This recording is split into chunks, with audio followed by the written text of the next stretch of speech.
एक और नए वीडियो में जिसमें हम पढ़ने वाले गॉस का थ्योरम। ठीक है, ये बहुत आसान सी चीज़ है और इससे लोग बहुत ज़्यादा डरते हैं, तो आपको डरना नहीं है, आपको इसे सीख लेना है। और ये बहुत आसान चीज़ है, मैं विश्वास के साथ कह सकता हूँ ये बहुत आसान चीज़ है। तो ये हम कह सकते हैं इजी से भी आसान है। ठीक है, तो एक थे गॉस, हम जानते हैं कोई वैज्ञानिक आया होगा, अपनी थ्योरम दिया होगा, उसको पढ़ते हैं और उलझे रहते हैं। ठीक है, तो ऐसा करते हैं, इसको पढ़ ही लेते हैं, क्योंकि ये बोर्ड पेपर में 4-5 नंबर में पूछ लिया जाता है, 3-4 नंबर, 4-5, यहाँ तक कि लॉन्ग में भी आ जाता है, तो इसको निपटा ही देते हैं। ठीक है, तो बहुत आसान है, जैसा कि जानते हैं। नहीं जानते हो तो आज से जानो। गॉस थ्योरम, गॉस थ्योरम का मतलब है गॉस प्रमेय, हिंदी में क्या, गॉस प्रमेय। तो गॉस ने कहा भैया किसी बंद पृष्ठ में से गुजरने वाला कुल विद्युत फ्लक्स क्या होगा, पृष्ठ से पृष्ठ द्वारा परिबद्ध, पृष्ठ द्वारा क्या होगा, परिबद्ध कुल आवेश का क्या होगा, 1/ε0 गुना होगा। तो 1/ε0 गुना होगा। कोई बड़ी बात तो बताई नहीं, छोटी सी बात बता दी कि जो क्यू होगा वो किसके क्यू होगा, वो 1/ε0 के गुना हो जाएगा। तो ऐसे क्या इन्होंने तो बता दी, कुछ भी नहीं बताया। तो ये क्यू एक नम क्यू हो जाएगा और अपन ε0 और क्यू अपन ε0 हो जाएगा। ठीक है, तो यही बात गॉस ने बताई थी, कोई बहुत बड़ी बात नहीं बताई है।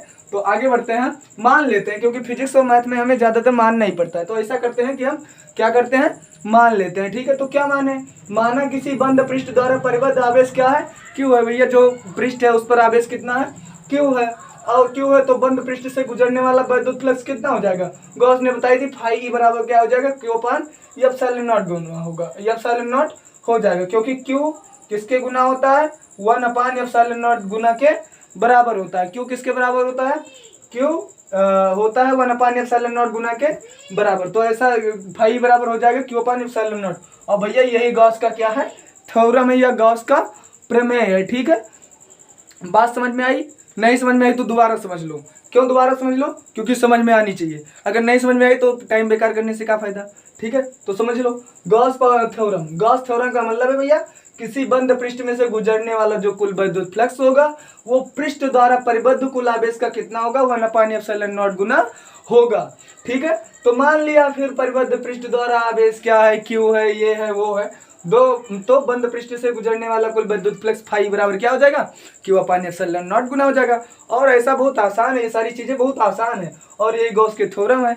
बहुत ज्यादा इन्होंने कुछ कहा नहीं, बस यही कहा कि किसी जो पृष्ठ में से, गोलीय पृष्ठ में से गुजरने वाला क्या कुल कोई विद्युत फ्लक्स होगा वो क्या होगा, क्यू अपान ε0 गुण 1, जो आवेश के 1/ε0 गुना हो जाएगा बराबर। तो ठीक है, मान लेते हैं कि हो जाता है। अब इसके प्रूफ को देख लेते हैं। प्रूफ बहुत आसान है, मान लेते हैं, इजी से भी आसान है। ठीक है, आसान आसान मान के पढ़ेंगे। ठीक है, बहुत कठिन आपको नहीं लगेगा। ऐसा करते हैं, ठीक है, प्रूफ देख लेते हैं। माना आर त्रिज्या के, भैया मान लेते हैं आर त्रिज्या का कोई क्या है, गोला है। ठीक है, त्रिज्या की गोला आर, जो त्रिज्या होती है उसे आर से ही निरूपित करते हैं।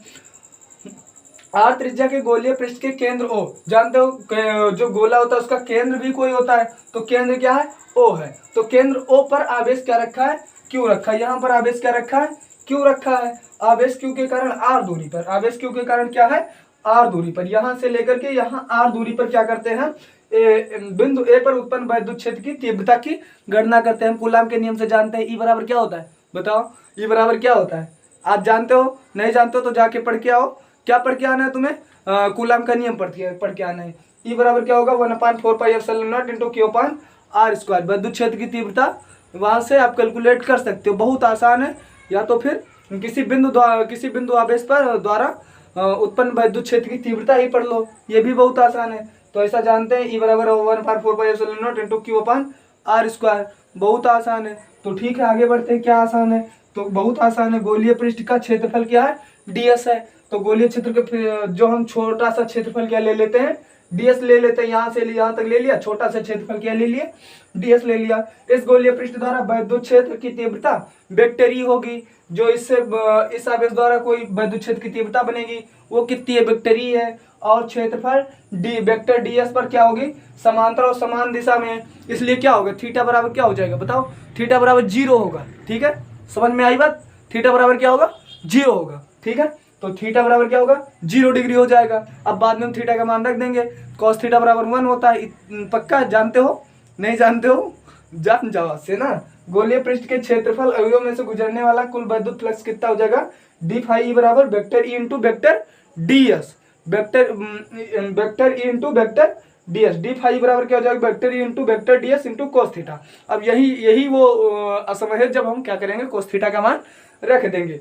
और मान रख दो, मान रखने में किया जाता है, कॉस 0 कर दोगे, इसका मान 1 हो जाएगा, इस चीज का पूरे का मान क्या होगा, 1 हो जाएगा। देख रहे हो इस चीज का क्या मान हो जाएगा, 1 हो जाएगा। तो 1 से जब गुणा करोगे तो कॉस थीटा इतना 0 हो गया, तो वेक्टर ई इंटू बचेगा वेक्टर डी एस। वही हमने आगे लिख रखा है, डी फाई बराबर ई इंटू डी एस। ठीक है, बहुत बड़ी बात नहीं है। तो फिर आगे बढ़ते हैं। गोलीय पृष्ठ में से गुजरने वाला कुल विद्युत फ्लक्स भैया क्या होता है, फाई ई बराबर समाकलन। समाकलन का मतलब है छोटी छोटी चीजों को जोड़ना, अवकलन का मतलब है बड़ी बड़ी चीजों को तोड़ना। तो जोड़ने को समाकलन और तोड़ने को अवकलन कह देंगे, इसमें कोई बड़ी बात तो है नहीं। तो ठीक है, आगे बढ़ते हैं। तो क्या हो जाएगा, फाई ई बराबर क्या हो जाएगा, पृष्ठ से विद्युत फ्लक्स क्या हो जाएगा, समाकलन of vector D phi E हो जाएगा ना। डी फाई ई का मान हमें पता है, डी फाई ई का मान ये रहा। फाई ई का मान हम क्या रखेंगे, नहीं फाई ई यहाँ से क्या रखेंगे, फाई ई का मान vector E into vector D S, क्योंकि हमें यहाँ से पता है भैया डी फाई ई बराबर क्या होता है, vector E into vector D S. तो ई इंटू डी एस हमने मान रख दिया। ठीक है, अब ई बराबर हम क्या जानते हैं, ई बराबर क्या होता है 1/4 pi epsilon naught into Q upon R square. तो ऐसा भी कर देते हैं, इसमें क्या है। तो फाई ई बराबर क्या हो जाएगा, vector into vector D S. तो फाई ई का मान रख दिया 1/4 pi epsilon naught into Q upon R square into D S. तो फाई बराबर इतना ही हो जाएगा। ठीक है, तो आगे बढ़ते हैं, बहुत आसान है। अब क्या करेंगे, हम जानते हैं जो चीज़ें कांस्टेंट होती हैं समाकलन में, उस चीज़ों को हम बाहर कर लेते हैं। तो क्या बाहर करेंगे भैया, 1/4 पाई एप्सिलॉन नॉट का मन है, ये नहीं बदल रहा है। और का नहीं बदल रहा है, तो आवेश जो इस पर स्थित है वो नहीं बदल रहा है। ठीक है, आवेश जो स्थित है वो भी नहीं बदल रहा है। और क्या बदल रही है, गोले की त्रिज्या नहीं बदल रही, क्योंकि जब गोला कांस्टेंट है तो त्रिज्या तो कांस्टेंट होगी ही। क्यों, ऐसा होगा ना। तो क्या होगा भैया, इस चीज को बाहर कर लेंगे, इतनी चीज को, क्योंकि 1/4 पाई एप्सिलॉन नॉट कॉमन है और क्यू अपन आर स्क्वायर भी कॉमन है। तो इन चीजों को हमने बाहर कर लिया। और डी एस बदल रहा है, कहीं पर कभी इधर ले लोगे कभी इधर ले लोगे, तो ये बदल रहा है। तो इसका मतलब क्या होगा, कभी छोटा भी ले सकते हो कभी बड़ा भी ले सकते हो, तो ये बदलेगा। तो इसका क्या करेंगे, समाकलन करेंगे। अब जानते हो समाकलन में छोटी छोटी चीजों को जोड़ते हैं तो हमें क्या प्राप्त होती है, बड़ी सी चीजें प्राप्त हो जाती हैं। तो यस बराबर यहाँ से देख सकते हो कि यस बराबर क्या होता है, 4 पाई आर स्क्वायर। ठीक है, तो समाकलन करेंगे, इसका क्या आ जाएगा 4 पाई आर स्क्वायर। हमने 4 पाई आर स्क्वायर का मान रख दिया, 4 पाई आर स्क्वायर का मान रख दिया तो क्या हो जाएगा बताओ, 4 पाई आर स्क्वायर का मान रखा तो कुछ चीजें कट जाएंगी। क्या कट जाएगा भैया, 4 पाई से 4 पाई कट जाएगा, यहाँ से 4 पाई से 4 पाई कट जाएगा। 4 पाई से क्या होगा, 4 पाई कट जाएगा, देख सकते हो यहाँ से 4 पाई से 4 पाई कट जाएगा, आर स्क्वायर से आर स्क्वायर कट जाएगा, और बचेगा क्या, क्यू अपान एप्सिलॉन नॉट। यहाँ से एप्सिलॉन नॉट, यहाँ से क्यू, दोनों जगह से बच जाएगा। और क्या आ जाएगा, फाई बराबर क्यू अपान एप्सिलॉन नॉट। यही भैया क्या है, गॉस के थ्योरम है। एकदम से देखो, बहुत आसान है। क्या करना है आपको, पहले ई बराबर जानो, ई बराबर जान गए तो डी फाई बराबर होता है, डी फाई ई बराबर होता है vector E into vector D S. ठीक है, तो डी फाई बराबर क्या हो जाएगा, ई इंटू डी एस, इतना जानते हो। cos 0 का मान रखा, डी फाई ई बराबर क्या हो जाएगा, ई इंटू डी एस। ठीक है, अब गोलीय पृष्ठ में से गुजरने वाला कुल विद्युत फ्लक्स, फाई बराबर छोटे छोटे चीजों का समाकलन करो, फाई छोटी छोटी डी फाई का समाकलन करो, फाई ई प्राप्त हो जाएगा। तो हमने क्या किया, फाई ई का डी फाई ई का समाकलन कर दिया और फाई ई मिल जाएगा। तो फाई का समाकलन, फाई डी फाई बराबर क्या जानते हैं हम, क्या जानते हैं, तो जानते हैं कि ई इंटू डी एस। हम जान गए कि ई इंटू डी एस होता है, मान रखा तब क्या हुआ, जो चीजें, फिर ई का मान रखा, ई बराबर हमें यहाँ से पता है, ई बराबर यहाँ से पता है 1/4 pi epsilon naught into Q upon R square. तो क्या किए हम, इसे जो कांस्टेंट थे वो यहाँ से बाहर कर लिया। देख लो यहाँ से चीजें बाहर है और जो बदल रहा है उसका समाकलन कर दिया।